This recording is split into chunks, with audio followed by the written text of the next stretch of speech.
Hey, it's your host, Rick Houston, and this week's interview is with Andy Papathanassiou. Yes, that is how you pronounce it, Andy Papathanassiou. Now, he lets people call him Andy Papa for short, but that's not actually his name. We're going to go with Andy Papathanassiou. That's how you pronounce it, I promise.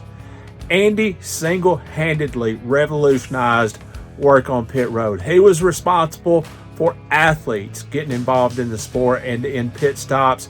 He was the guy who came up with that concept, and he worked for Team Hendrick for years.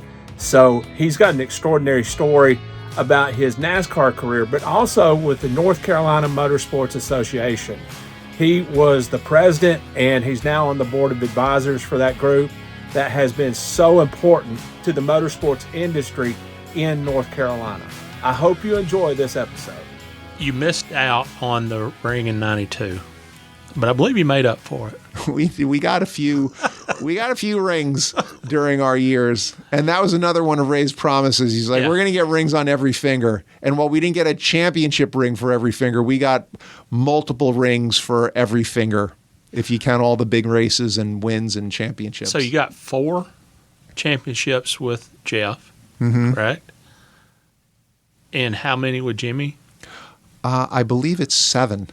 Well, I mean, while you were still there. Well, yes. Well, I was there for all 7. Gotcha. That was gotcha. Okay. All right. As things evolve, and these were all. I knew that Jimmy Johnson had 7. Okay. I didn't know if that was. Thank you very much. I didn't know if that was a trick question. 7.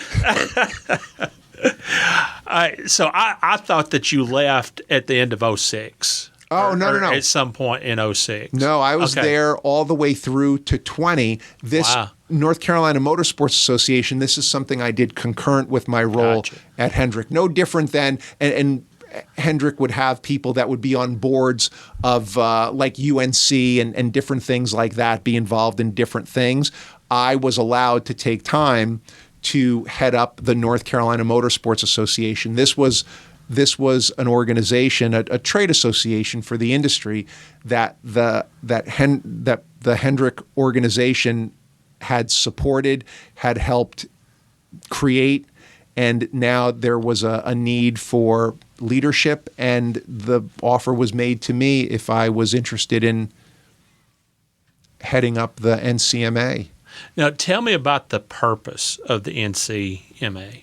Well, like any trade association, it's to promote the industry. There is a governmental component, an educational component, a commerce component, all of those sorts of things to help the industry thrive, grow, to stay in North Carolina. I know this is an incredibly broad question, but just how important is motorsports to North Carolina? Well, motorsports, and these were from studies done a number of years ago, but the last study that was done showed it to be a multi-billion-dollar, almost $6 billion industry a year if you count all of the races and the businesses, marketing, the engineering, all of the wind tunnels. We're the only place in the world with 3 active wind tunnels. All of these things specifically for motorsports, but then more broadly, engineering businesses as well that support the industry, tremendously important. And that specialized workforce, no different than country music in Nashville or Silicon Valley in Northern California.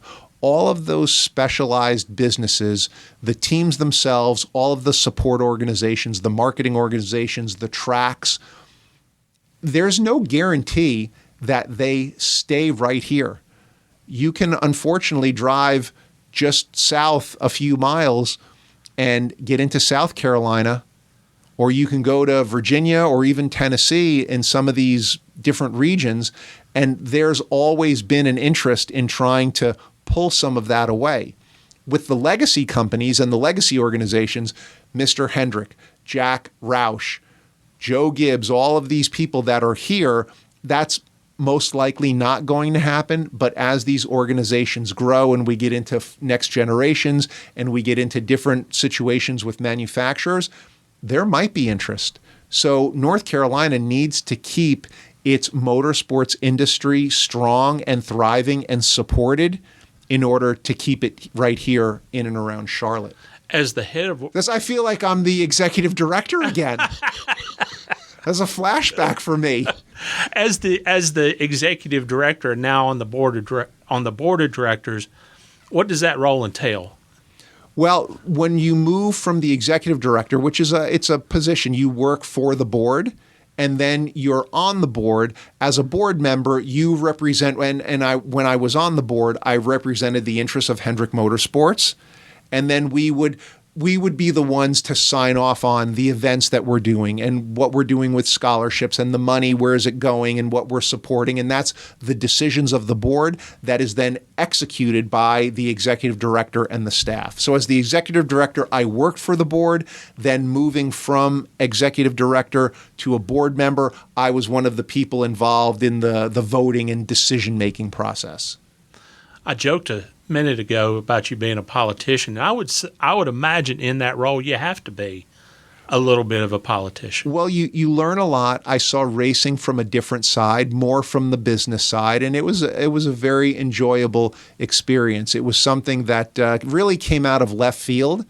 I had a meeting with Bobby Rice, who was Mr. Hendrick's right-hand man at the time, and he discussed this idea. He said they were looking to shore up the NCMA, something that, again, the Hendrick organization was foundational in starting, and that my name came up in the discussions, and would I be interested? I remember he said, why don't you take some time and think about it? And I said, if you're sitting down with me now and you're representing Mr. Hendrick's thoughts, I said, I need no time at all. I'm in. Just tell me what I need to do. Wow. Good deal. You left. You retired? Well, my contract was up at the end of 2020, and so many times in a 28-year career with a single company, and this NCMA was another good example. The season before that, and I'm talking with my wife, and I'm like, I don't think I'm going to be around much longer. You just have a feeling for these things. There's zigs and zags, and we would always zig and zag together. Something would come up, something would change, something would be added, and my goals again would be in line with the company's goals, and that happened for 28 years. Then at the end of 2020, very simply, company wanted to go in a different direction. I was also again in that mode of, man, it's 28 years. Time is moving. Even though I feel like the new young kid, there's still these other things that I want to do. And all of that culminated. I wasn't offered another contract, and we went our separate ways with a handshake. Wow. And so how does it end after 28 years? It's about a 30-second conversation. It just ends. There is no big build up to it. I had responsibilities. I was looking towards next season. My contract was up, and it was a simple discussion. And you know it's right. Initially, it's a shock, but you know it's right when you, after the shock, you start to feel good. You start to feel good about it. You don't, 30 years, 28 with Hendrick, I can't say, wow, if I would have just made it to 30, this would have been a good run. Like, it was a good run. Yeah. It was a good run at 20.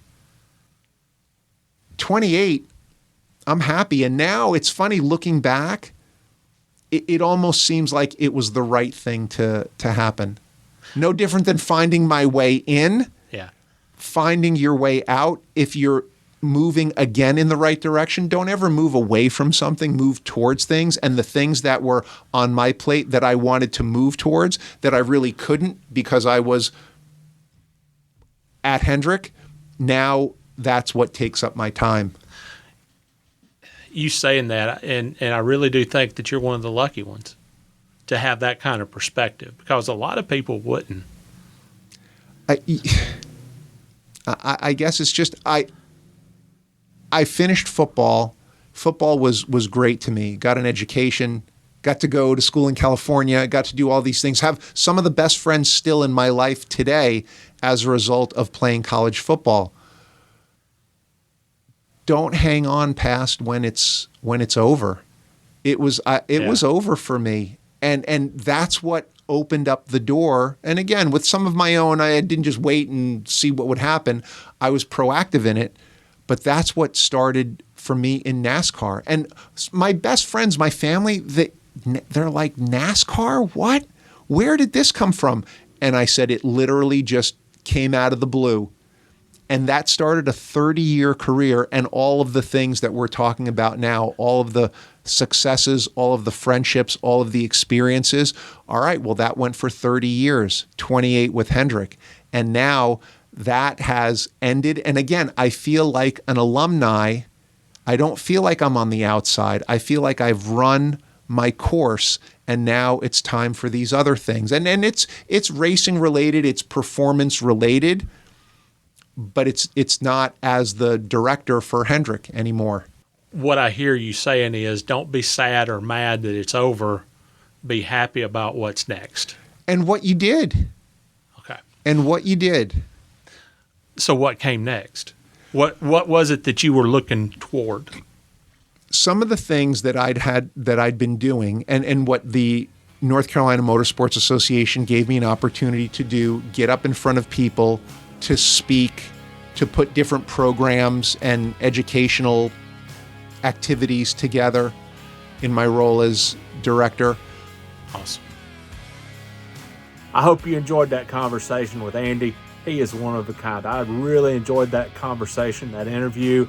And if you do have a chance to catch any of his speaking engagements, do so. He knows what he's talking about. I hope you enjoyed this episode, and be sure to subscribe, like, and comment, and let us know what you think about Andy.